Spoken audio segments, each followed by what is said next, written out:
all the errors that I mentioned earlier were general Muslims throughout the world.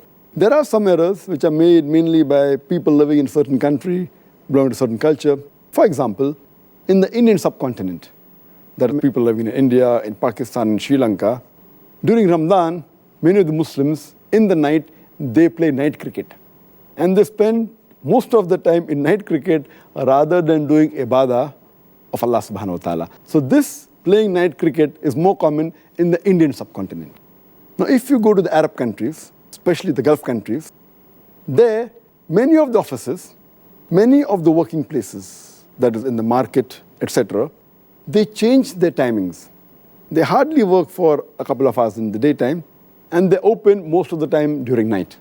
So what happens? It encourages people to do shopping in the night rather than the day, and they get more business, and they're inviting people rather in spending time in remembering Allah subhanahu wa ta'ala. Muslims spend their time in shopping and eating during night time.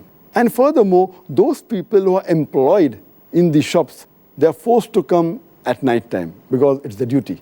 So these Muslims are even preventing their employees, rather than remembering Allah subhanahu wa ta'ala, they're involving themselves in business and spending most of the time in activities which are not according to the Sunnah.